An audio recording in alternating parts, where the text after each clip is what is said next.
The year is coming to an end, and as many of you sit down to enjoy your families this Christmas, we're taking the time to reflect on 2019 and all the great memories we created with the communities we cover every day.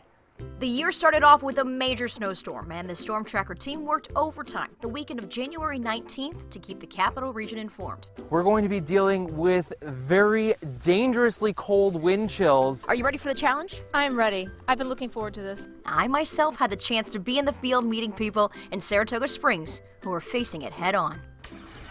Come on, buddy, I'm ready. Who's this friend? Hi, look at this. Perfect timing. You can't plan that better. Fast forward to the summer, and our mobile storm tracker was out in all sorts of different severe weather, from extreme winds to rain, and of course the historic flooding we saw near Little Falls the first morning of November with meteorologist Matt Mackey. Notice the covered bridge back there. That is normally the span of this creek. It normally runs from one end, where it says weight limit 3 tons, on over to the other side where you've got the bricks or the stones coming out on the other end of that covered bridge.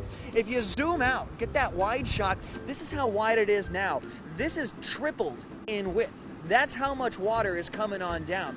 And it was only a month later we were covering a major snowstorm that would become the 8th largest snowstorm in history for Albany. With all of these major weather events, we can't forget about the morning team's most favorite time of the year, May.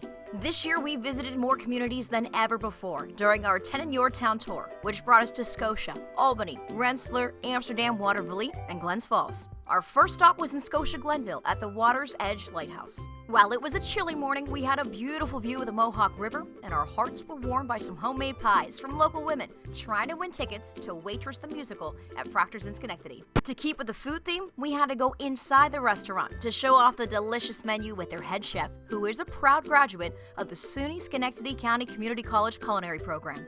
Our next stop was a 2-for-1, with some of us at Delay's Landing in Rensselaer and others in Albany's Washington Park for the annual Tulip Fest. We had the chance to chat with the Albany Patroons after their championship win. Hard work paid off, I can say that. And who could forget the beautiful Tulip Court? What do you think? Quick selfie? Let's do it. Okay, 1, 2, 3. We also visited with some of the food trucks right in downtown Albany. The Buffalo Burganti. Hey, thank you, Les. No problem. Enjoy the rest of your day. Woo, you too. For our third trip, we headed out west to meet up with some of the lovely people in Amsterdam, like Dan Nelly with the River's Edge restaurant. He took us inside his kitchen to cook before the sun even came up. Good morning, everybody. Watervliet was our second to last stop. The folks with Death Wish Coffee met us at Hudson Shores Park to debut their new mobile unit. We're here to support the local community. They supported us for so long. And we got the chance to highlight the recruiting efforts of the Army at the Watervliet Arsenal. The Army has over 150 jobs to offer. We also spent time with a familiar face from one of our Giving on 10 standouts, Alex from Gentleman's Corner Barbershop. Anybody that needs help, we're here. On the last Friday in May, we headed north to Glens Falls. We caught up with the Adirondack Thunder and basketball all-star Joe Girard III, also known as JG3, before he headed off to Syracuse. And I fell in love with Finnegan, a new therapy dog who is benefiting students of the Glens Falls and Corinth school districts.